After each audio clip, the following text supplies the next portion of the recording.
research, real live mycophiles. So let me share my screen.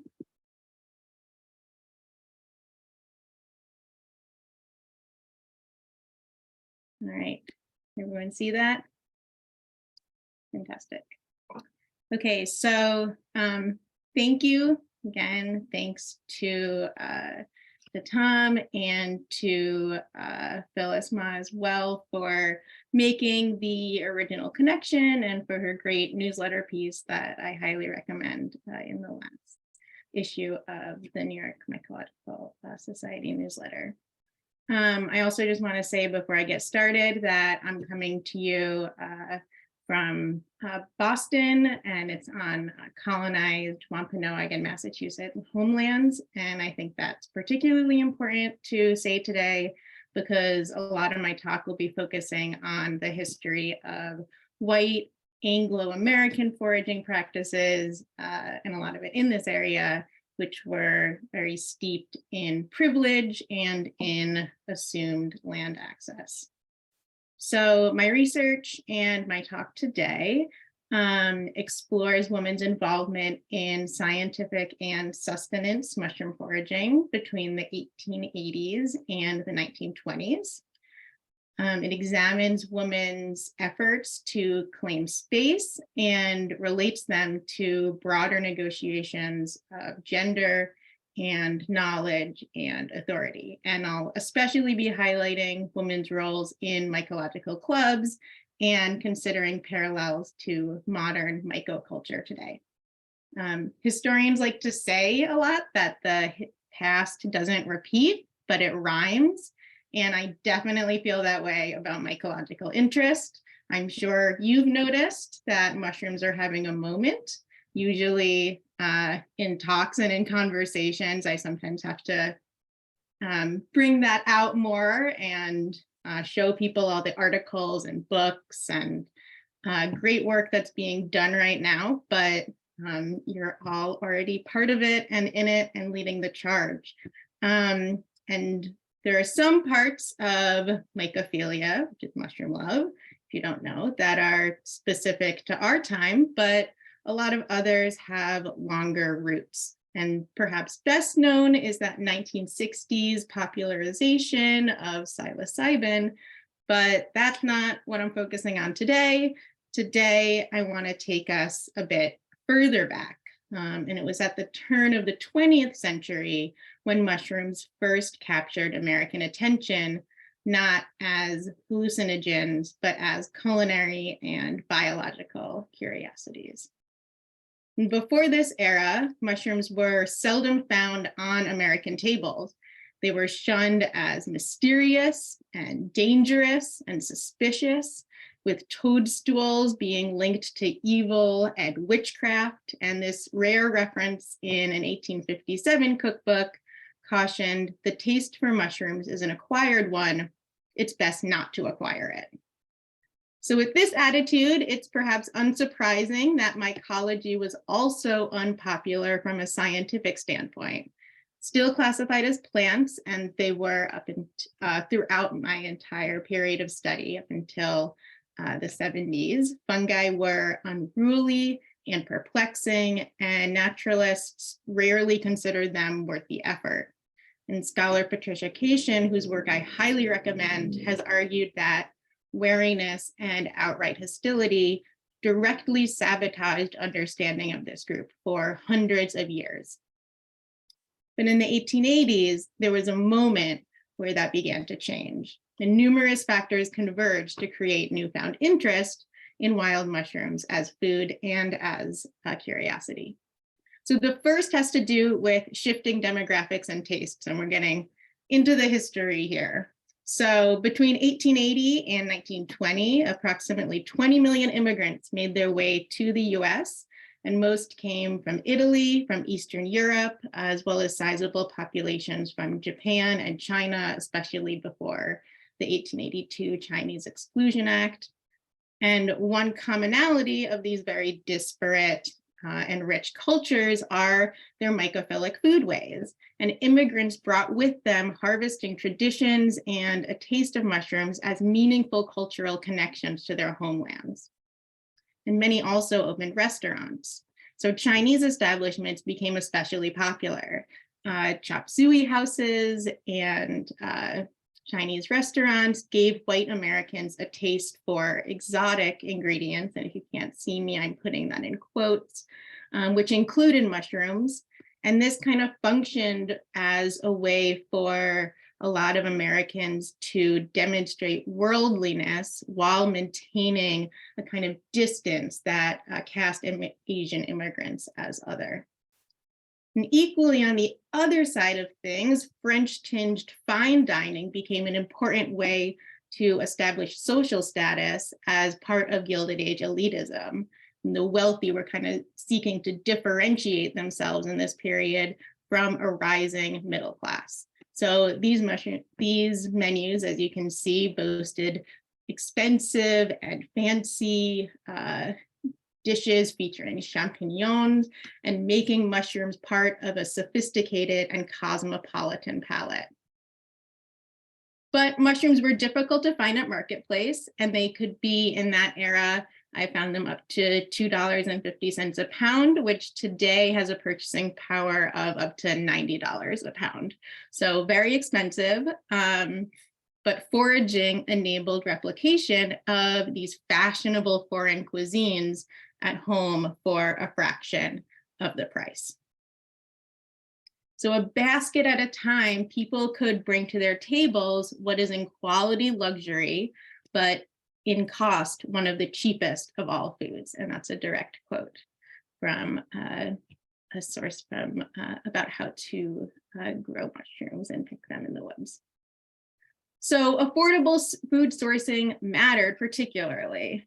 Population influxes stimulated the economy, but also led to massive wealth inequality. And foraging dovetailed perfectly with reform rhetoric at the time that advised efficient eating as a strategy for the underprivileged to pull themselves out of poverty. So mushrooms held the promise of free food right outside one's door that would otherwise go to waste.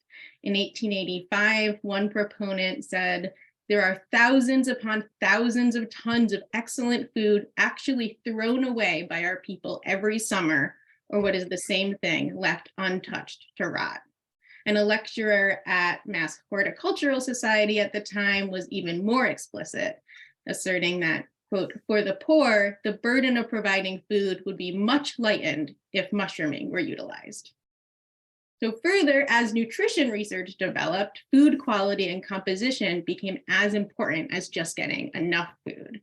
Mushrooms were extolled as the meat of the vegetable kingdom and studied, as you can see in this article from a Yale researcher, for their healthiness and their potential to provide a substantial meal. But even as they were considered modern delicacies, foraging harkened back to a romanticized past of food sourcing. Urbanization and industrialization had disconnected greater numbers of individuals from the processes that created what they ate. And packaged processed foods brought benefits, but also a lot of apprehension, giving rise to the pure food movement. But even before Upton Sinclair's novel, The Jungle, if you know it, hit Americans in the stomach with the unregulated realities of the Chicago meatpacking district and brought that conversation kind of to a fever pitch about pure food. There were concerns about not being able to see how food was made and whether it had been tampered with. And foraging helped people get around that and provided an opportunity to personally oversee food sourcing, what we might call field to table. Romanticization of a bygone kind of pastoral age also gave rise to a lot of nature-focused leisure as urban dwellers sought back to the land respite from crowding and pollution of cities, with nature seen as revitalizing and restorative. And foraging was part of an expanding culture of outdoor engagement that included rural retreats and hiking and hunting and conservation efforts, all of which progressive women engaged in under auspices of this controversial new model of womanhood. And though divisive, these new gender models made outdoor pastimes more acceptable overall, and foraging, while, as you might know, is still physical and potentially dirty, was kind of on the more genteel and acceptable side of those efforts. So, and this is proponent Curtis Lloyd, who after the study of fungi becomes a lot more of a Teddy Roosevelt looking figure. So why not eat mushrooms? Mushrooms, to summarize, were free and wholesome delicacies capable of stretching food budgets and replicating affluence while gleaning the benefits of nature. And by 1898, it could be said that mushrooms are generally a favorite. And an 1890 article chided that those who did not partake in mushrooms were, quote, poor simpletons who will live and die without enjoying one of the most perfect productions of nature, freely given and within reach of many. So encouraged by cultural and domestic authorities, home cooks and hobbyists took to the field, spawning what one author has called a veritable fungus frenzy. But as with all things, there was a hitch. Here's the mushroom fad. With mushrooms' rising popularity, anxiety about potential poisoning became more acute, or at least more vocal. Horror stories abounded, as you can see here. Newspaper accounts fueled worries of families accidentally being poisoned thanks to an unwitting gatherer. As the New York Times warned in 1893, eaters of mushrooms, quote, are in constant danger of being poisoned. And intensifying this cultural unease were enduring tropes of the devious female poisoner, who was found in stories both fantastical and historical, as well as those long-held associations of toadstools and witches. So mushrooms were a double-edged form of sustenance, both delightful to the palate, but dreadful to the imagination. And my research has revealed that argues that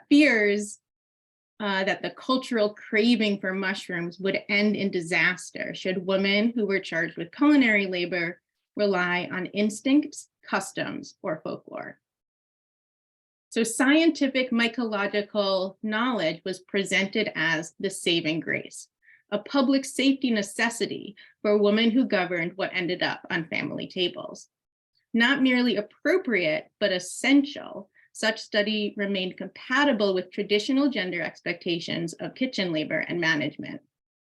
In household manuals, women's periodicals, newspapers, ladies' pages, and a variety of other sources, both by and for women, proponents shared the essentials of mushroom identification and usage.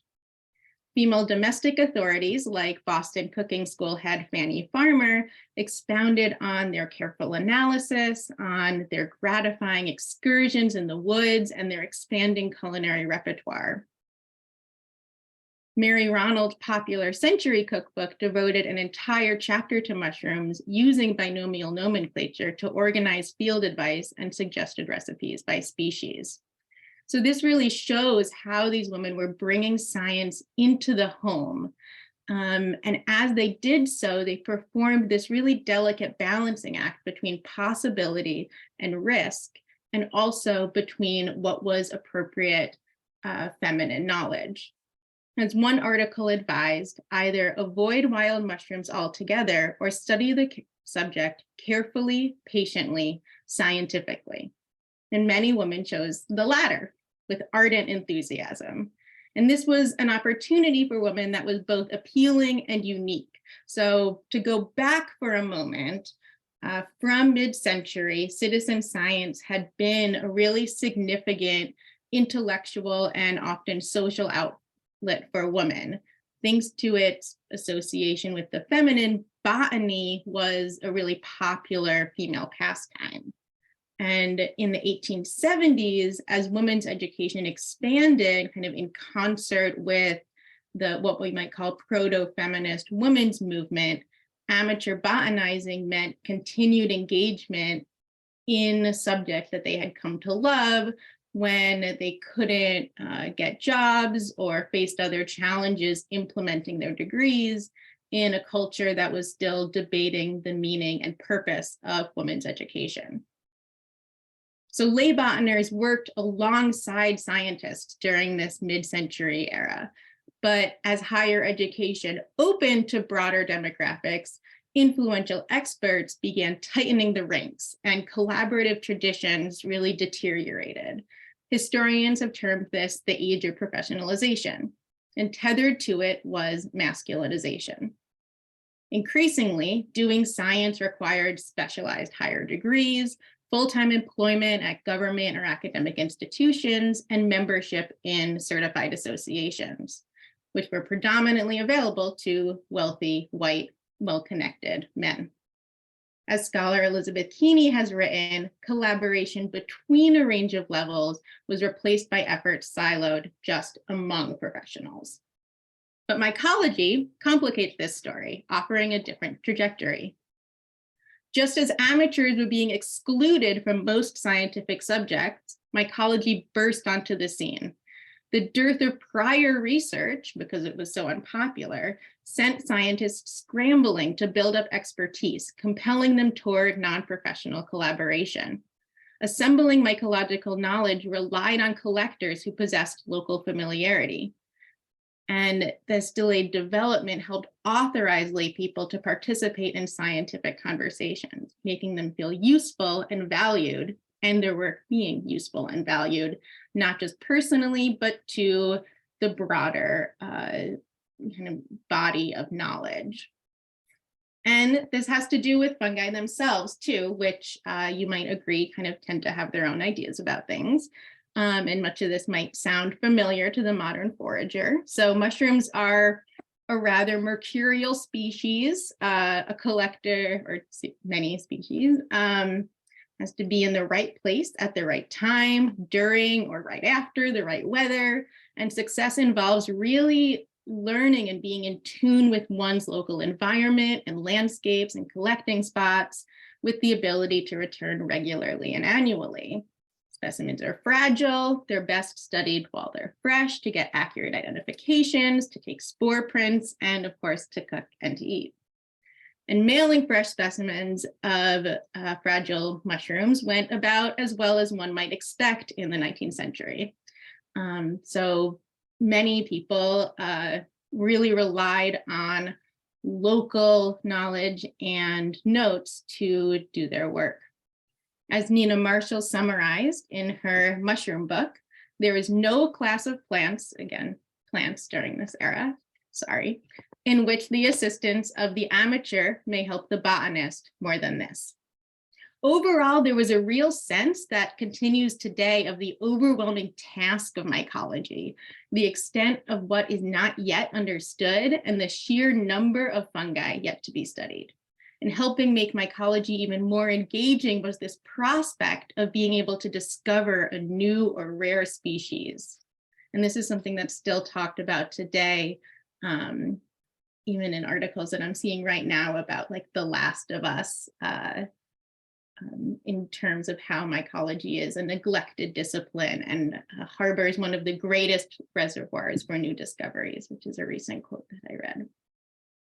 So in 1903, similarly, the Ohio Mycological Bulletin assured its readers that by carefully noting all the characteristics that you might find, color, texture, size, shape, you will be able to learn species, you'll be able to be acquainted with all conspicuous kinds that occur in your neighborhood and know them better than many botanists. So a laywoman could match or even surpass mycological expertise held by members of the formal scientific community. And by the turn of the 20th century, a remarkable population of mycological women had emerged.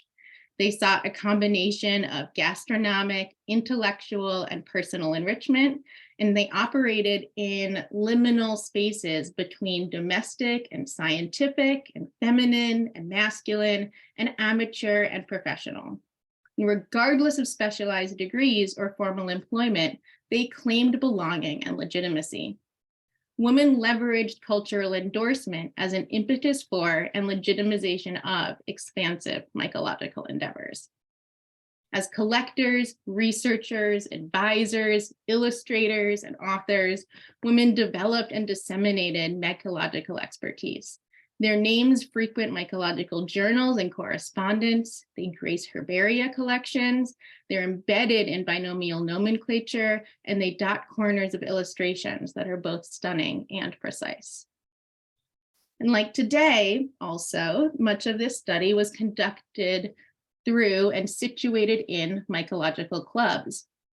From the outset, women actively guided club culture. In the process, they shaped mycoculture's broader aims, tenors, and scope while ensuring their own place in it. Ingrained culinary aspects helped safeguard women's acceptance. Club charters included explicit commitment to combat mycophobia and promote fungi as food while ensuring public safety. The first major club, the Boston Mycological Society, was founded in 1895 to, quote, bring together all those interested economically or scientifically in edible fungi. In 1897, Cornelia Bedford, who was principal of the New York Cooking School, was inspired by the community in Boston and became anxious to form a society for the study of mushrooms. And just over a month later, the first meeting of the New York Mycological Club was reported. Its objective also had much to do with edible species. And Bedford took her expertise in domestic cookery and her being part of the cookery community in New York City and parlayed it toward mushroom culture. She remained an officer and a guiding force throughout the club's brief but bright existence. And you can read more about that in the most recent newsletter in the article by Phyllis Ma. A year and a half later, and halfway across the country, Mary Whetstone's curiosity was sparked by all the mushroom rhetoric, and she accidentally ate some unpleasant varieties. But after a full recovery, she started the Minnesota Mycological Club to prevent similar blunders and interest people in them as a food. By 1918, the Minnesota Mycological Club was still going strong under her very passionate leadership. And that year, she reported that members had identified more than 250 varieties, maintained a large prize-winning annual exhibit at the state fair, and hosted mushroom suppers that attracted upwards of 100 attendees. Societies also cropped up in Cincinnati, in Pennsylvania, in DC, in various smaller locales as well. In Amarillo, Texas, Mrs. James Donahue wrote that she was, quote, very anxious to organize a club, even though, quote, it is almost too hot and dry to encourage fungi to grow. And as Columbia professor Lucian Underwood reflected in April 1901, an extensive interest began to be displayed in this country toward the subject of edible fungi. It was thought that the fad would soon die out, but instead, the mycological club seemed to be growing larger, and interest in their gatherings does not appear to show any signs of abating. Indeed, the Boston Mycological Club counted upwards of 400 members at his writing. And by 1904, the Ohio Mycological Club had cast off its territorial restriction to encompass their wider geographical span. By that point, also several hundred strong. More than half of these people, and in most other clubs, were women. And the desire to form clubs stemmed from mycophilic public education, but women also sought personal edification and community and opportunities for scientific input. Mycological clubs provided unique access to collaboration with academics. Owing again to mycology's unusual development, clubs were the only mycological organizations available to anyone at any level. They were mixed gender and mixed amateur professional, which was rare at the time. Enthusiasts and novices worked alongside accredited specialists, the few of them that there were, and professors. Mycological clubs were venues for collective efforts at a time, again, when that was increasingly rare. And women were regular, eager contributors to discussions and forays and lectures and events. They led walks, maintained collections, gave talks, organized both public-facing and private events. Eliza Blackford, who was a founding member of the Boston Mycological Club, attended faithfully for many years, and in that time she developed into a talented and prolific illustrator. As her expertise and confidence grew, she served on the executive committee and as president for several years in the 1910s. And she was part of a strong cohort of women, with Jenny Conant as longtime secretary, exhibitions under, quote, the efficient charge of Miss Ellen Rumrell and Helen Noyes having established, quote, a nucleus for a herbarium. And many treasured this kind of camaraderie, as these postcards to Blackford show like-minded mycophiles have long relished finding their people. So domestic knowledge, assumed or actual, and access to female communities and publications gave women special value. Leaning into gender-tinged functions, women provided recipes, ran cooking demonstrations, prepared club dinners, cooked gathered specimens, sometimes even while still in the field.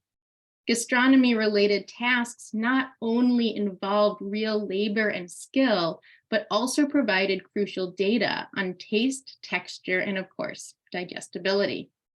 Most wild mushrooms are inedible raw, as you might know. As one example, morels only transform into the delicious morsels we know when properly prepared.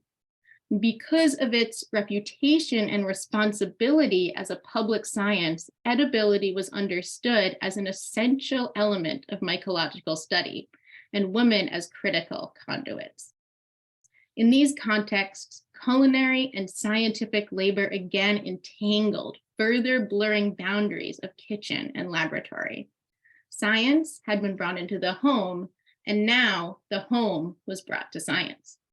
Meetings and events were as likely to feature recipes as reports on fieldwork or microscopy. And flipping the script, women were specialists to whom male investigators appealed in order to supplement, strengthen, or even complete mycological study. Muddying traditional gendered tasks, mycological men either learned basic cookery or, more commonly, ceded the territory. In Everyday Housekeeping, Annie Dowdy explained that several times during each season, ladies, members of the society, would demonstrate cooking methods and serve the full membership of the club. A number of those present, she wrote, have, quote, begged for the menu with directions for preparing mushrooms. And this extended to publications as well. Volumes like Charles McIlvain's 1000 American Fungi and George Atkinson's Studies of American Fungi included recipes furnished by women. In McIlvain's case, even as he boasted of trying hundreds of species and earned the nickname Iron Guts, it was food writers Emma Ewing and Sarah Rohrer who worked out preparations for each species. The reality of this culinary labor is often only available in glimpses, when instructions include recommendations to, quote, stir constantly, or boil hard for 5 hours, or presumptions that the reader will know how to, quote, prepare oyster mushrooms as you fry an oyster. But in some instances, when you look carefully, it also comes to the fore. For example, Myron Alicia Hard noting that, quote, my wife has very successfully canned a number of species before detailing the involved process she regularly performed. Kate Sargent, a member of the Ohio Mycological Club, took things into her own hands, publishing an entire cookbook that bled the edges between foraging guide and domestic manual and really showed women's labor. Born both from her skills as a home cook and her technical proficiency gleaned from mycological club work, It exhibits the dual expertise that was becoming common, and also prefigures the intermingling that we see in many publications today. So cooking skills and established platforms for domestic advice could be really valuable assets.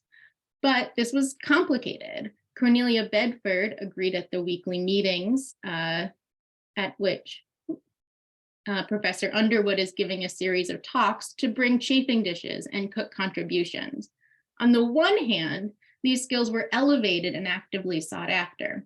On the contrary, the task of preparing food as highly accredited male counterparts lectured on the scientific aspects of that food denotes a continued consciousness of appropriately gendered roles that could prove limiting. And while some women strategically employed domestic skills and platforms as an asset, others progressively shed gendered culinary labor and connotations. So to borrow a term from Pennsylvania-based mushroomers, Ellen Dallas and Carolyn Burgeon, who wrote this book, they expressed a, quote, craving for further knowledge. And ironically employing culinary language, this guide rejected cookery. Quote, longing to know something of inedible fungi, they decided that they need not say anything on the uses of fungi as the articles of food. And this enterprise marked a real departure for women's involvement with the culinary aims, scientific exertions of identification, description, and categorization for purely scientific methods. So the practical foundation that legitimized fieldwork for some could be sustained beyond it. And personal narratives demonstrate the heights to which gifted and driven women could rise in the field, as well as the limitations that they ultimately faced.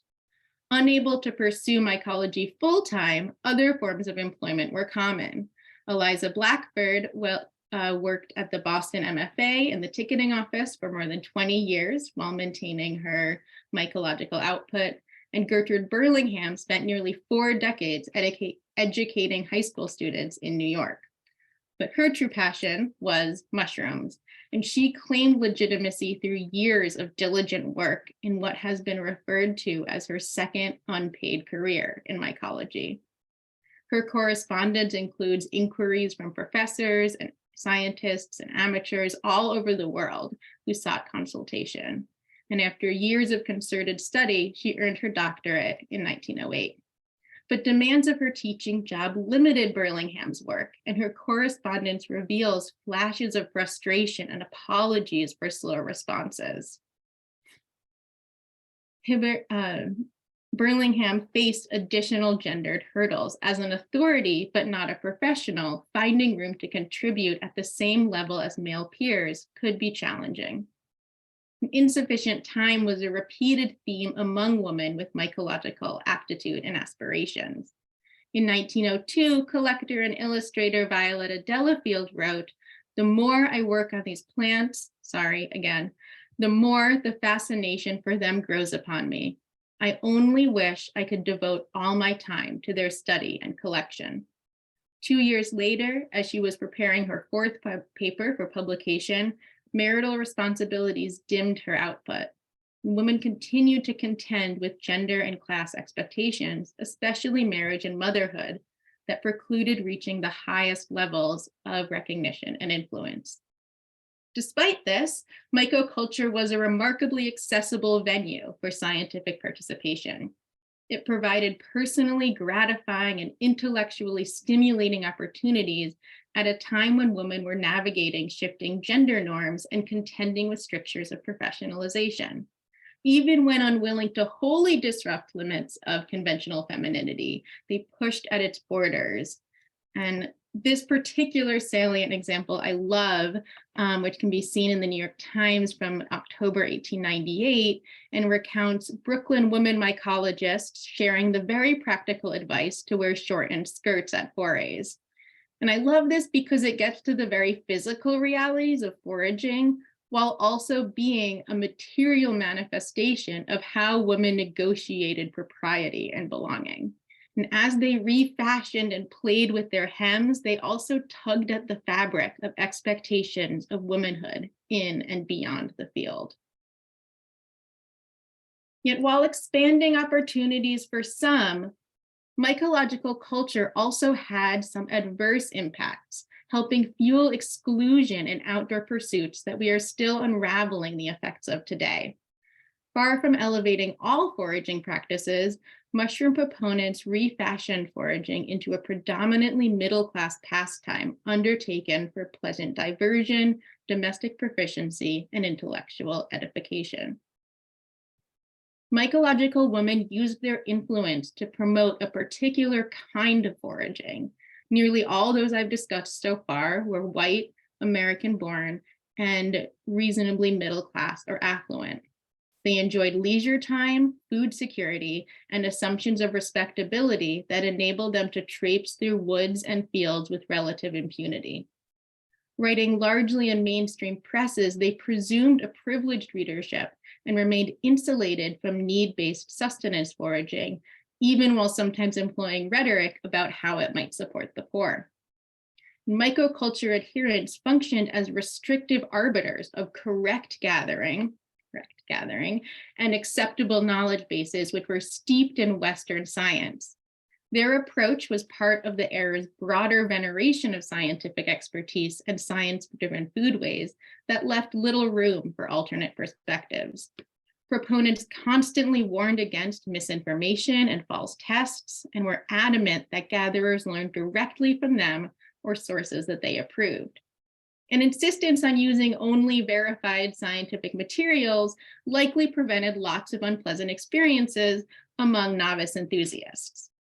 But it also denigrated traditions which had endured on the margins of American life, most often among the marginalized. Indigenous understandings based on deep-seated relationships with the land were wholly disregarded, an erasure of ancient traditions. Black hucksters who sold at or around marketplaces were regarded warily. Immigrants maintaining customs from their homeland and supplementing diets, largely Italian and Eastern European women and children, were derided as unruly and foolish pot hunters. Both in printed accounts and private writings, mentions of gatherers vacillated between scorn, dissociation, and romanticization over their provinciality. A profile of the BMC a little bit later teasingly declared that, quote, the really difficult thing about being a mycologist is the Italians. If a closed season isn't instituted before very long, there will be nothing left to mycologize on, what with the Italians gobbling up all the subjects. As multiple populations entered the field, they literally competed over gathering spots and specimens. Simultaneously, they were part of contestations over what constituted proper American foodways and implied more broadly proper Americanness and national belonging. For privileged mycophiles, science-based foraging was the only acceptable way to eat like a modern American. Alternative approaches, again, were criticized as antiquated, reckless behavior, even when evidence indicated successful reliance for generations. And in 1901, to drive this even more home, Catherine Thayer described wild mushrooms in New York Times Magazine as a harvest of which we alone know the value, displaying either ignorance or indifference to multiplicities of expertise beyond her community and presumed readership. And while mycoculture further stigmatized marginalized foragers, their persistence, presence, and enduring passed down methods signify more expansive parameters of valid knowledge, which are long overdue real consideration. So though not without its flaws, mycological women, we can come back to this image, mycological women helped broaden American foodways, substantiate female capability, and advance scientific understanding. Women at numerous levels were instrumental to the furtherance of mycological knowledge and the expansion of mycology as a whole at the turn of the 20th century. Examining all the different ways that they engaged in mycological pursuits helps rectify the perception that the average historical woman was disengaged from scholarly conversations. It contradicts the myth that singular female trailblazers were the only people doing science. those stories are really important and I love hearing them. But I believe that concentration on the extraordinary serves to obfuscate the ordinary, those who brought science into their daily lives and brought their knowledge and abilities to science. Their devotion to mycology was steadfast, their labor was valuable, and their contributions, though largely unrecognized, enduring. And as they explored what their knowledge meant and how it could be utilized, they probed gender boundaries and evoked critical questions of what and who science might include.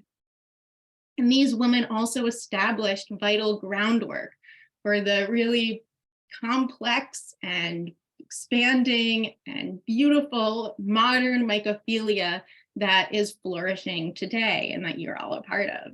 As we gain this deeper appreciation for how fungi can feed and sustain and edify and inspire us, attending to the history of America's first mushroom fad can inform essential conversations that we're having today that surround scientific, environmental, and culinary inclusivity that are really helping shape all of our conversations about mycoculture in the modern age.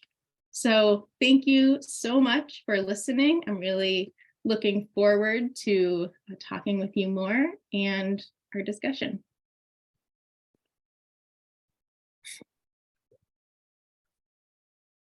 Thank you so much. That was fantastic.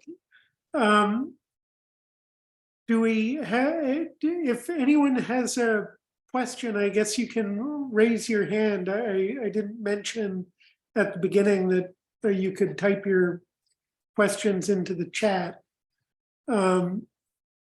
If you do, Russ Cohen, would you like to unmute yourself and ask your question? Thank you. That was fascinating presentation. And the question I'm going to ask might be beyond your scholarship. And I apologize in advance for that, if that's true.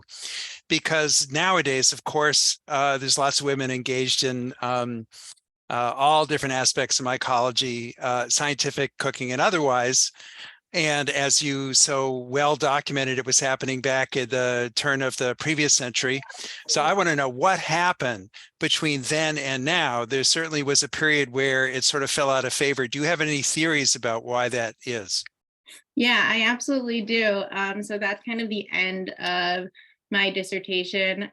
So mycology becomes popular in this moment when mushrooms aren't well known, and also needs a lot of lay collaboration. But by about 1930, there's this sense that they've really been tamed by science, and so there's less of a push for home education, and they kind of fade out of popular imagination, and the many varieties of mushrooms that are found outside our doors and people forage for today are kind of replaced increasingly by this one or two cultivated varieties that we see. So it's a combination of technology and changing cultural mores that fades this culture away. Obviously, it still exists in pockets. The BMC has continued to exist from 1895, but this turn of the century moment is really a bright spot before there's a hardening of professionalization, cultivation, and interest as well. There are a couple of practical questions. Lindsay Robbins is wondering if you're going to be publishing your dissertation. And someone else asked if you would be willing to share your email in the chat so that they I absolutely would be happy to share my email. I'm typing it in the chat right now. if someone would like to publish my dissertation, once it is done being written, I'm always open to that conversation. I will say that if you'd like to read kind of a shorter piece, I do have a small piece coming out in a newsletter. I think I have here, Lloydiana through the Lloyd Library in Cincinnati. Yeah, and I'm always happy to discuss and talk about research too. Awesome. Does anybody else have a question? Yeah, I have one actually. Hi, Madeline. Nice to speak with Hello. you finally. I know, nice to see you. I was wondering if you came across anything about mushroom farms in your research. Yes, absolutely. That's a whole another branch that I don't get into in this talk, but growing mushrooms was also becoming both a hobby and kind of a large scale agricultural endeavor. So women were also involved on that side of things as well. There's a lot of conversation around how women could make a little bit of extra money, something called pin money, where they would engage in hobbies or like selling eggs or participating in what was called the women's exchange, to kind of have their own funds. And mushroom growing, which you could do in one's basement, or as many of you might know from experience with little space, was something that people certainly engaged in. And there's was maybe not a whole literature, but I have lots of sources about like how to grow mushrooms and how to make a little bit of extra money for men, for women. Anybody can do this. That kind of conversation was going on as well. Yeah. Thank you. Yeah, of course. And women were also involved in teaching kind of mushroom growing classes too. Yeah. Awesome. Alden, you have a question? Yeah, hi. Thank you, Madeline, for sharing your research with us.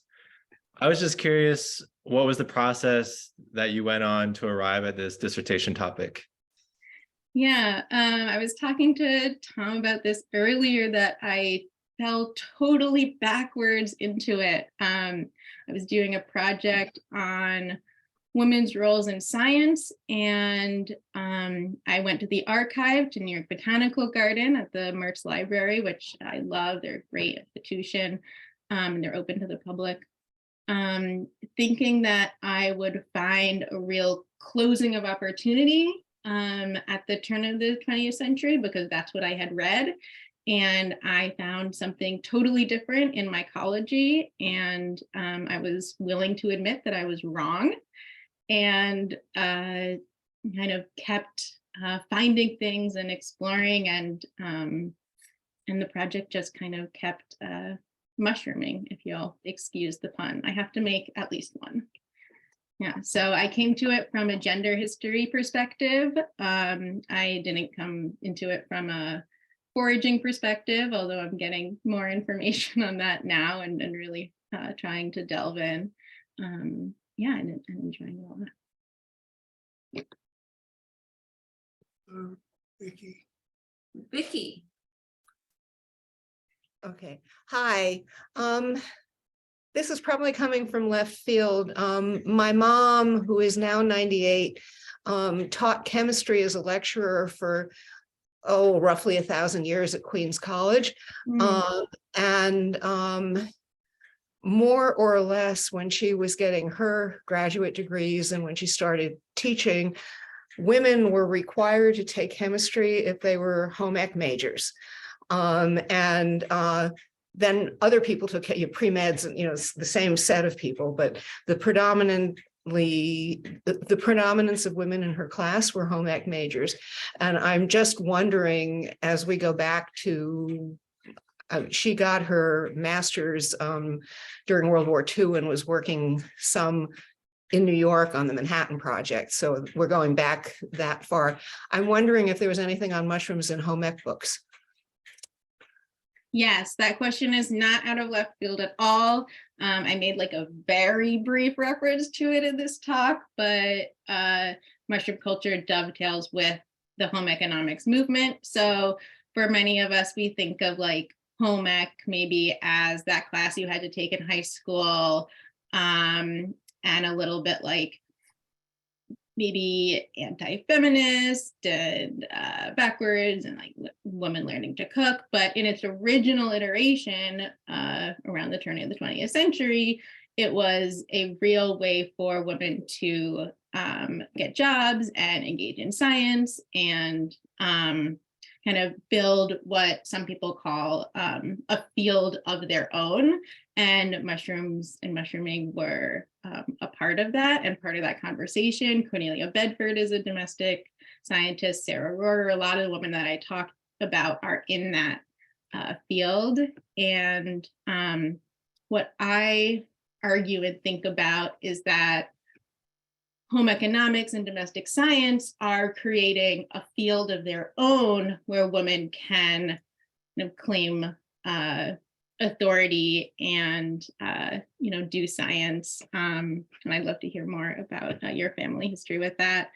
But in mycology, they're creating the field as a whole and participating, like building up a field that has yet to be established kind of from the ground up as kind of inclusive of women, not just for women, but more inclusive overall.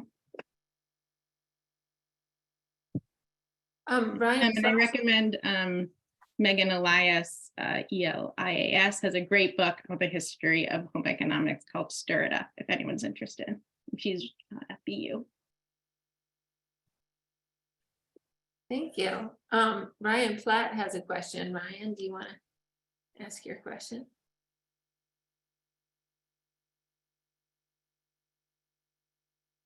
Oh, I see it in the chat. I can read it. It's a great question. Where would you like to see the field of mycology head in the next 5 to 10 years? Oh my goodness. Everyone come visit the mushroom shop. Mushroom shops everywhere. No, I would like to see, as I indicate in my talk, bigger, even more conversations around inclusivity, around kind of being accepting and engaging with all different forms of knowledge. I'd love to see more people have knowledge, and I think that there's still not in this space, but overall there's still a real sense of, oh, mushroom foraging, I can't do that, I'll die. And I'd like to see that be more and more dispelled as a myth. And I think that fungi have a lot to teach us about the connections that humans have to the earth and how we can be better stewards of the earth. And so that's kind of where I'd like to see mycology go. I would too. That's awesome. Kevin P has a question.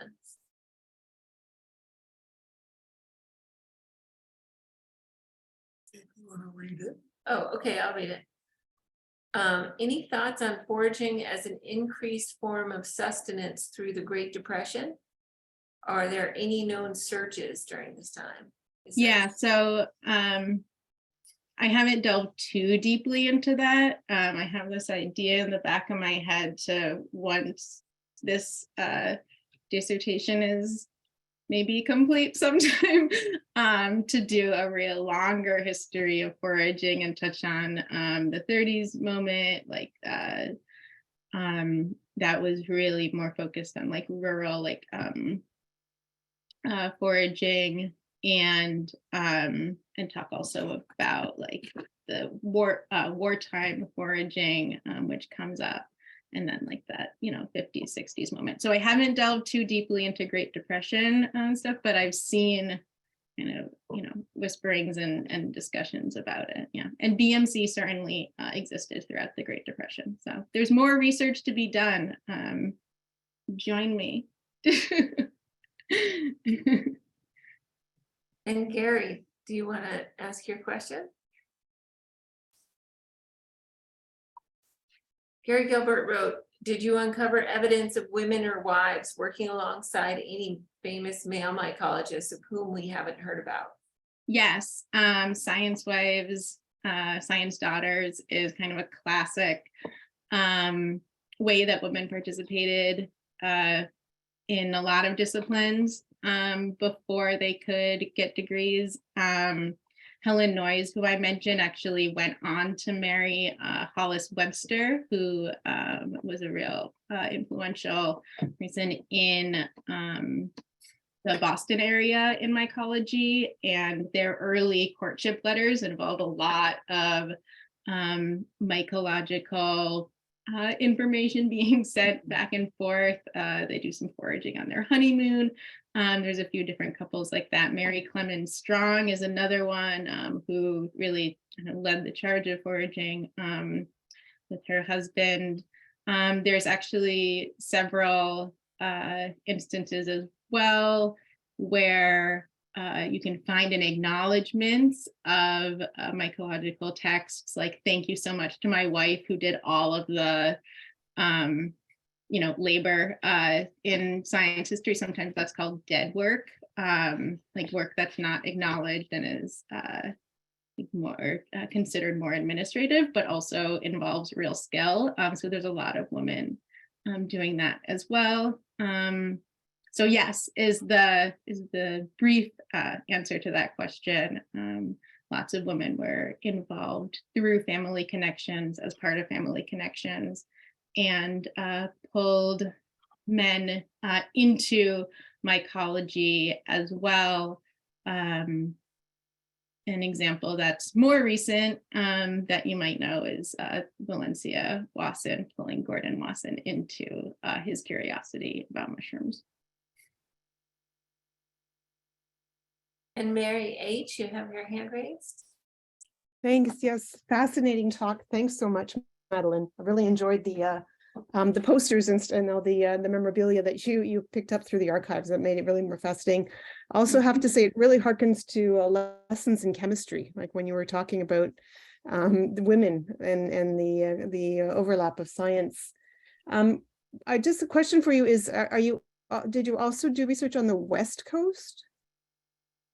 A lot of these women seem to be along the East Coast. Yeah, so my research, just because of where I am and the realities of archiving during pandemics, has mostly focused on the East Coast. But I'd like to do more West Coast work. There were certainly organizations and women doing foraging and people doing foraging out there as well. And it's a question that I haven't answered.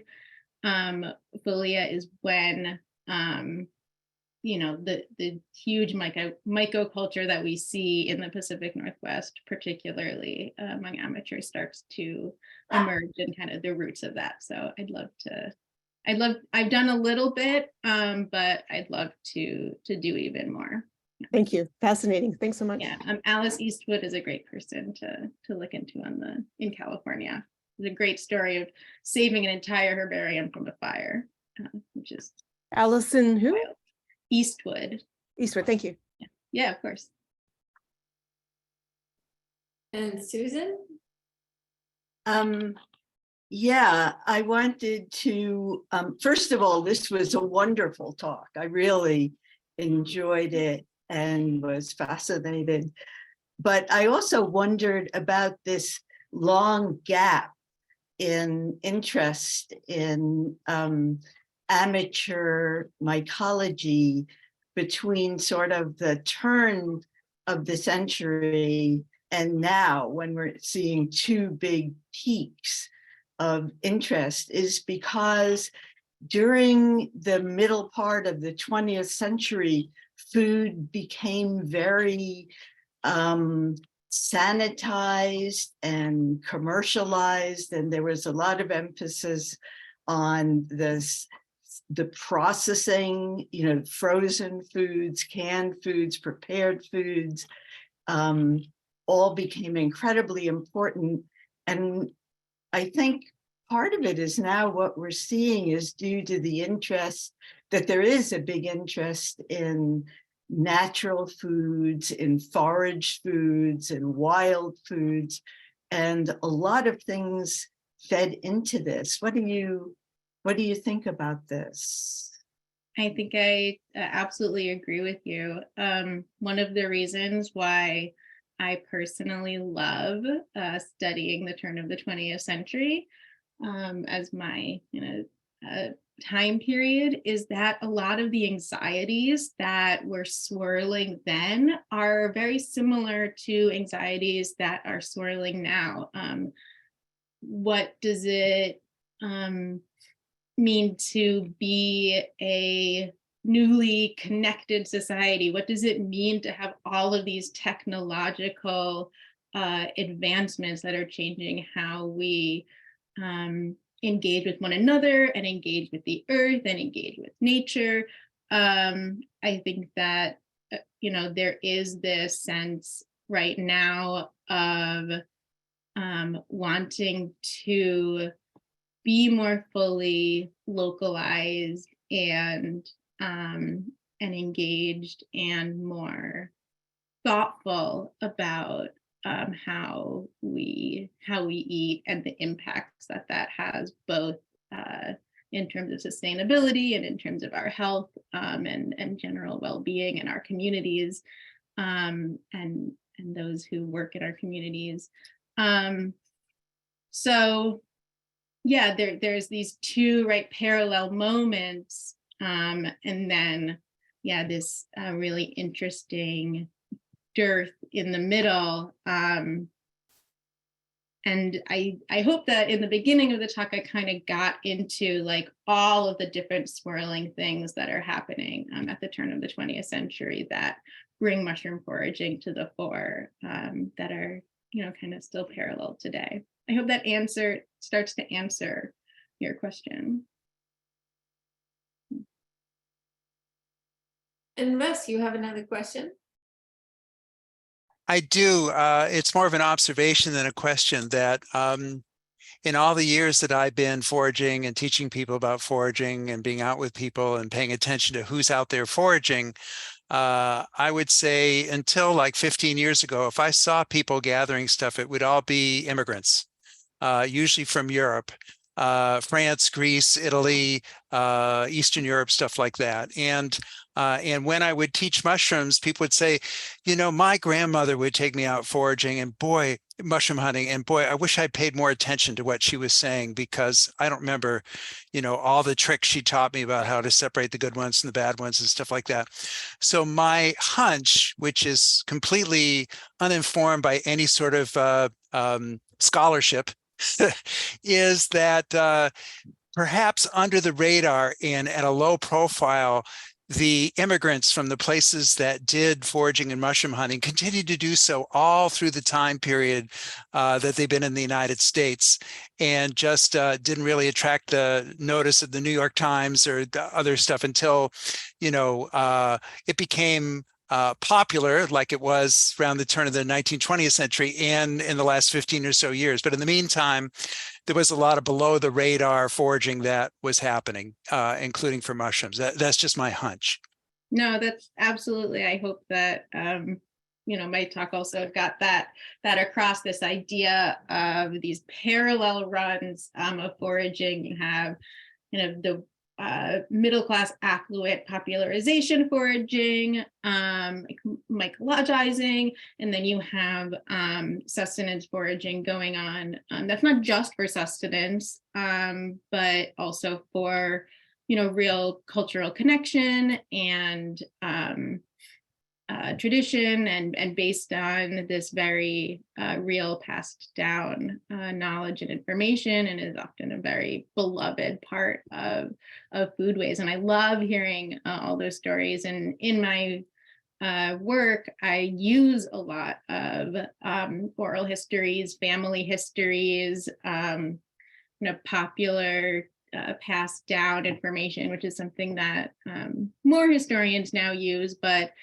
some historians still, who are on the small c conservative side, shy away from. But I really think that it's super important to elevate those narratives, because foraging, just by the nature of it, is often hidden. One of the reasons why there hasn't been a lot of food history about foraging is that it's hard to see. It operates on the margins of society. There aren't a lot of books written about it. If you're doing food history and looking at like price lists, it doesn't come up. If you're looking at groceries, right, it doesn't, grocery lists, or supermarkets, or what have you, it doesn't really come up. But there is a real enduring tradition that we need to pay attention to. Yeah, and immigrants are a huge part of that, from all sorts of cultures. Absolutely. Yeah. And actually, I was at a talk recently that talked about Indigenous knowledge as well, and was discussing how, and that was through MoFad, and was discussing how a lot of knowledge has been lost or erased just through not being treated carefully and written down by kind of cultural arbiters. So there's a lot more work to do.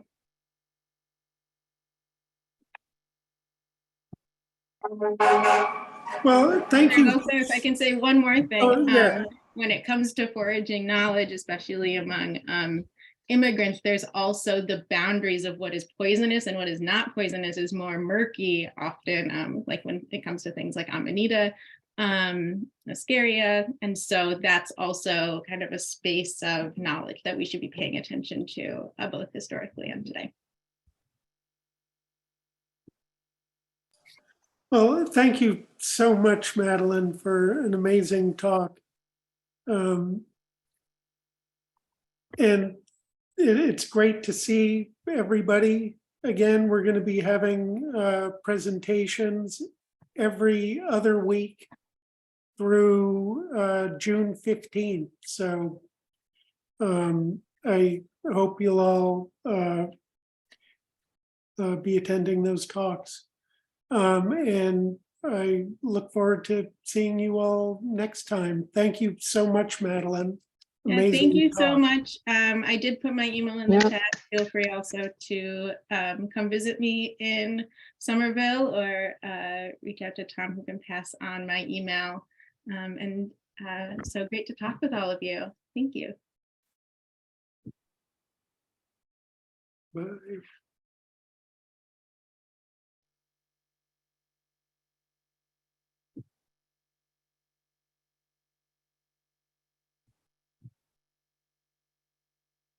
Thank you. Is there going to be a recording that can be accessed? I had to join late. I can answer that. I was going to hang out in the Zoom just to see if there are more questions. Yes, there'll be a recording that will be linked. I believe it'll be a private link that people can use. Thank you. It'll be shared with the clubs who will, free to share with their members. Good question. Hi, Madeline, I'm still on. Oh, go ahead. Madeline, if I could just ask one more follow-up thing, just based on the last thing that you said in the response to my question about immigrants. You mentioned that you had been to a recent talk focuses on foraging by Indigenous people. Let me pull it up. It was through the Museum of Food and Drink, did a really great series recently, and that was one of the talks. Let me pull up so I know I have it correct, the name of the speaker.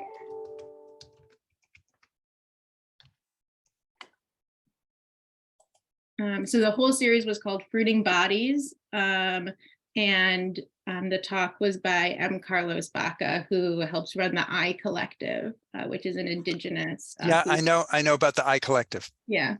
Okay, So thank you. yeah, absolutely.